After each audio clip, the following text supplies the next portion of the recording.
السلام علیکم۔ آج ہم ایک کیپسول کا ریویو کریں گے جس کا نام ہے ایویان۔ اس کے اندر جو فارمولہ استعمال ہوتا ہے وہ ہے وٹامن ای،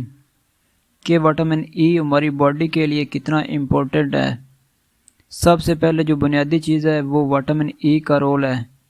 کہ آپ کی باڈی میں رولز کے حوالے سے اگر ہم بات کریں vitamin E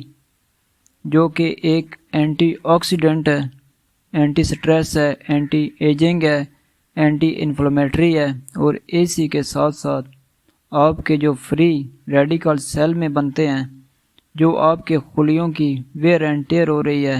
in free radicals کو ہٹا کے جو آپ کے سیلز کی جو لائف ہے اس کو پرولونگ کرتا ہے، تو یہ اینٹی ایجنگ کے طور پر بھی کام کرتا ہے۔ پھر خصوصاً ان سیلز میں جو ان خلیوں میں جن کی ویئر اینڈ ٹیئر بہت زیادہ ہوتی ہے، جن کا ٹرن اوور بہت زیادہ ہوتا ہے، جیسے سکن سیلز ہیں،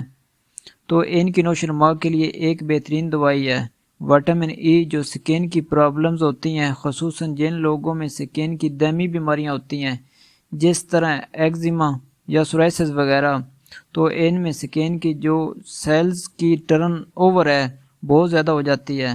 اور آپ کی سکن کو بہتر رکھنے کے لیے اور اس جو ویئر اینڈ ٹیئر کا عمل ہے اور جو ریگولرلی نیو سیلز بن کے آ رہے ہیں، ان کی صحت کے لیے وٹامن ای کا ہونا بہت ضروری ہے۔ سکن کی پرابلمز میں اکثر اوقات جو ہے وہ وٹامن ای کا استعمال کراتے ہیں۔ پھر بات آ جاتی ہے ان لوگوں کی جو بالوں کے گرنے کی شکایت کرتے ہیں، تو ہیئر فال کے لیے بھی وٹامن ای جو ہے وہ بہترین ہے، as antioxidant, as inflammatory. یہ آپ کے ہیئر فالیکلز جو ہیں ان کی حفاظت کرتا ہے اور ان کو بچاتا ہے، جن کی وجہ سے ہیئر فال کافی حد تک کم ہو جاتا ہے۔ اگر بات کریں اور قسم کی جو بیماریاں ہوتی ہیں، دائمی بیماریاں ہوتی ہیں، خصوصاً اس کا استعمال کرونک لیور ڈیزیز میں تب کرایا جاتا تھا جب لیور ایزیمز ریز ہوتے تھے، چونکہ یہ ایک اینٹی انفلیمیٹری اور اینٹی آکسیڈنٹ پراپرٹیز رکھنے والا وٹامن ہے۔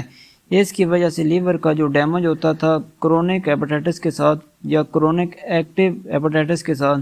تو وہ اس کے ساتھ سلو ہو جاتا ہے،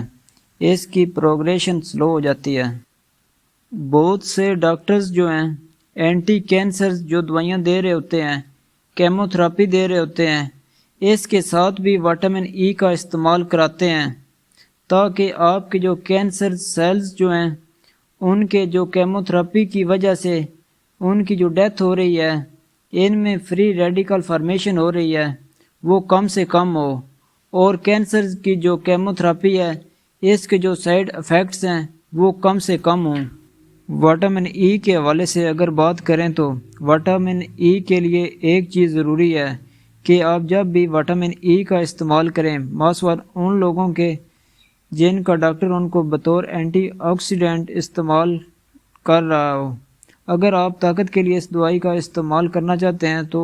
اس کو بی کمپلیکس کے ساتھ ان کمبینیشن استعمال کیا جائے تو بہتر ہوتا ہے، کیونکہ وٹامن ای اگر بی کمپلیکس کے بغیر استعمال کیا جائے تو اس کے جو ایفیکٹس ہوتے ہیں وہ اتنے اچھے نہیں رہتے۔ جب بھی وٹامن ای کا استعمال ہو تو اس کے ساتھ وٹامن بی کمپلیکس اور فولک ایسڈ کا استعمال بہت زیادہ ضروری ہوتا ہے۔ اس کے فل بینیفٹس جو ہیں آپ کو تب ہی حاصل ہو سکتے ہیں۔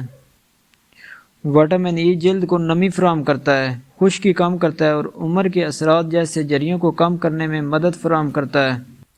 اس کے سائیڈ ایفیکٹس میں کوئی خاص سائیڈ ایفیکٹس نہیں ہیں، البتہ کچھ لوگوں میں مختلف قسم کے وٹامنز کو ہائپر سینسٹیو ہو سکتے ہیں، الرجک ہو سکتے ہیں، تو کچھ لوگوں میں الرجک ری ایکشن یا الرجک ریش اس کے ساتھ کامن ہے۔